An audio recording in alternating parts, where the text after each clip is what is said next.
Hey guys, it's Shannon here. If this is your first time checking in, I've been working on a 1970 Overlander International land yacht. She is an Airstream, of course. I have purchased her to live in, basically. I'm doing the tiny life, and I had wanted to do that for a really long time because I tend to move quite a bit. So I thought this would be a fun project, and at almost 50 years old, maybe it's time to own a house again, and this was about as much house as I wanted to have. I've had two. This has been plenty. So I wanted to give you an update on where I am. I started framing in the bathroom last week, so I'm working on that right now. But I got it all framed in yesterday, day before, and then finished yesterday, and then so I want to show you the plumbing. I'm running my plumbing today. For my shower and stuff. Now I have a composting toilet, so I don't have to worry about a gray tank, which is great. One less smelly thing to have to worry about. So that is a non-issue in my bathroom. So I'm going to show you the basic layout, and then I'm going to show you the basically all I've got right now is the drainage done, and then part 2 of this video will be my water lines. Now I've already got the cold water line run back to the bathroom, but nothing's all divided off, and I haven't got it anchored and stuff the way I want to have it. So I wanted to show you what I'm using right now for my instead of a P-trap, and what I'm using for my hot water heater. Okay.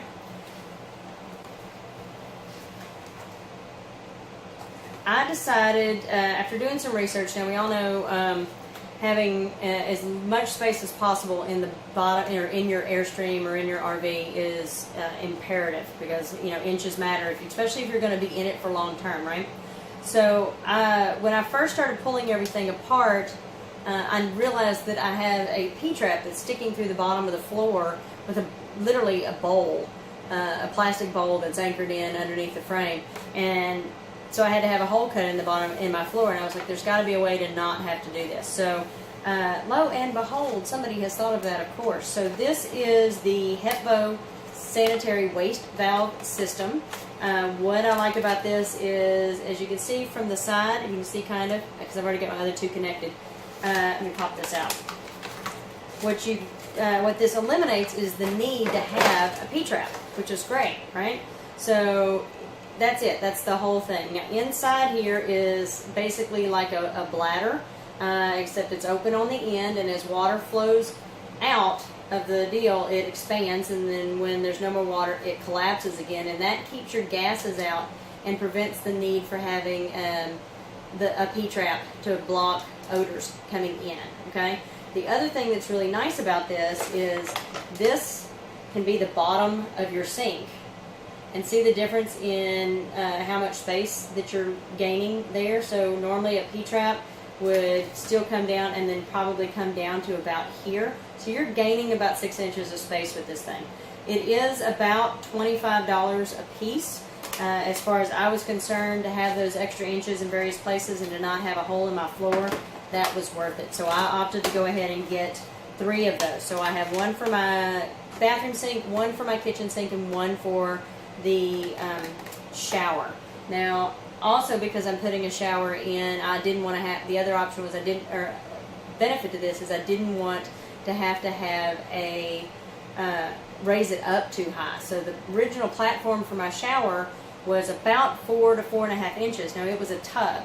Now I'm only 5'4", and that is, even for me, that was really close to the ceiling. So nobody actually ever took a shower in this thing unless they were a child, right? And I wanted to be able to take a shower. So I tend to do that more. If I need to soak, I'll go find a spa with a hot tub there. And then, let me reach over here. For what I'm doing, so I do not have a hot water heater, or a traditional RV hot water heater. And I don't have a furnace. I've chosen to go all propane heat. So I've got a propane heater that'll be mounted, and I've got propane-based hot water heaters. I have 2 of these. Now this is the Excel ventless hot water heater. As you can see, it's nice and compact. It's probably 18 inches tall by 13 or 14 inches wide. So nice and small. My hot water, the hot water out is here, the gas line is there, and my water intake is here. And then it's just a battery start. So the batteries go in here, so I don't even have to have it wired for electrical. It's all battery operated. And then of course you set your temperature and stuff on here. And then I'll show you where I'm going to put this. So I'll put links to this and the HEPvO filter. You can find them anywhere, but I'll put an Amazon link where I bought them. I think I bought both of them from there. If not, I got one of them. I got the other from Vintage Trailer Supply. But I will put links on there. They are, of course, an Amazon affiliate link. Doesn't cost you any more to purchase through those links. It just kind of gives me a little bit of a kickback, kind of help pay for some of taking time to do these videos, which I enjoy doing. So, you know, a little bit of extra kickback is a bonus. So if you think you're interested, I would really appreciate a purchase through there. Anyway, I will step away. I'm going to turn the camera around a little bit, or change the camera up, and then show you how I've got everything installed. Now this is just a temporary setup for my sink. I just needed to do it for placement reasons. I've got this cute little Mexican hand-painted sink that I bought from from somebody in Mexico. That poses a few little interesting options as far as getting it set. So where normally the vent is on this side, I don't want this when I cut it and get it placed for real to have this edge, so I'm going to put that on the back side. So my drain vents will be back here, and then my faucet is, when I did this, was a little bit close, so I'll have to set that back. But this gave me the basic setup for where I can run my plumbing underneath. Now, I put my glasses back on so I could see. So I had to do a little bit of adapting for my HEPvO filter, or my HEPvO valve to go on. Because of the depth of my sink, it wouldn't, the traditional valve that I had purchased wasn't long enough to get this up inside, and it wouldn't fit, basically. So I had to do a little finagling on mine. This may in the future pose to be a problem, but I will change it if that ends up being the case. So what I did was I got a flexible, the post on this is about this long. This was too large. It's an 1.5 inch, and I believe this was 1.25 inches underneath. So I just got one of these flexible adapters. This is butted up to the base of the drain in the sink, and clamped down super tight. Sucker's not going anywhere. There is the rubber gasket that's inside there that was originally on this, so I thought I decided to go ahead and leave that, and then slid the whole thing up so it met the base of the sink drain, and then clamped this down as well. So we should be good there as far as that not leaking. Then of course it comes out, you make sure the ribs are down on your HEPvO, and then I did the same thing on this end. So I had 1.5 inch ABS plastic, ABS pipe, and so I went ahead and got just a coupler, big rubber coupler to go on here. This is doing the same thing, going over the end of my HEPvO valve. I just took this part off and just put the rubber gasket and put this over it, and that is clamped on super tight, not going anywhere. Like I said, if that poses a problem in the future, I will change it, but based on what I had as far as my availability of my hardware store, we have a Lowe's, but it doesn't have everything. So because it is a small one, I'm in a small town. So I come across here. This is my T that is, and it has the sloped edge, so to drain down. So this is my T going down into my gray tank. Let me adjust here so you can see. Going down into my gray tank at the bottom. And then over this way, I need to raise it up just a touch, this is veering off to go to my vent here, which I'll show you that in a second. When you get down underneath,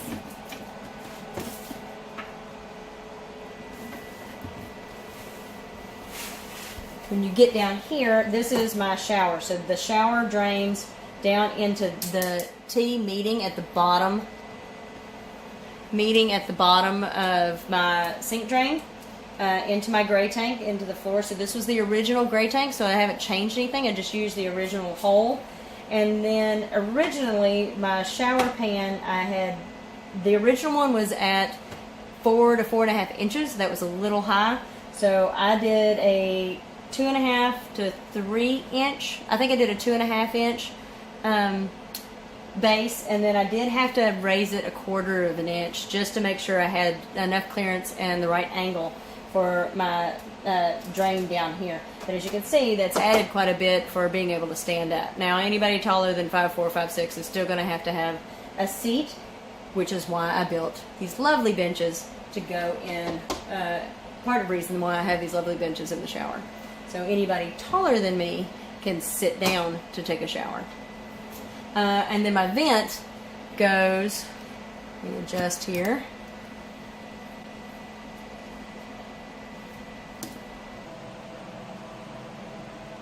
So I apologize for all the adjusting, but the joys of filming in a tiny space. So as you can see, back here is where it goes over to my vent. Now I went with a flexible pipe for my vent because because when I decided to take the shelf out of my headpiece that was, or the end cap that was originally here, I had to change the way the pipe went. So I went with just a vented pipe, or a flexible pipe. It's used for venting, also on like my C-head toilet that I've got. And because water is not running through it, it's not actually dealing with any pressure, I wasn't worried about it being a flexible and not a rigid pipe like the ABS is. So that goes over to the side. This will be mounted up close to, or mounted to the bottom of my counter, so it won't be bouncing around. But as you can see, I still have tons of space back here past it, probably a good foot behind my pipe, so I have plenty of room for storage. This is probably going to be used for like my freshwater hose, and then the space under the sink is going to be used for a little bit of storage. But I have a kitty I'm taking with me in addition to the puppy, and the cat needs a litter box, so that's where the litter box is going to go. So mom's got her, you know, we have the grown-up litter box with the composting toilet, and we'll have the cat litter box as well. So here's where I'm going to have my hot water heater. And the hot water heater, this is going to be just concrete backer board on this side because I am putting tile on this side. I'm just going to mount a 1/2 inch piece of ply on the back of here, and then my hot water heater will just mount just inside here. And then that, of course, is where I'll have my water lines will run in, the gas line come up from the bottom, and the T that kind of veers off from here. My shower nozzle will be over there, and then veer off to the hot water over to my sink. So that is the quick rundown of my plumbing at this point. I apologize for the long video. There will be a part 2 that will show you the water lines. I am going with PEX, and give you that so you don't have to watch all of that at the same time if you're not interested in all of it. Once again, thanks for watching, and like, subscribe, and share. If you want to make sure you don't miss any of the other videos, just hit that little bell and it will let you know when another video comes up, and I will see you on the next one. Thank you.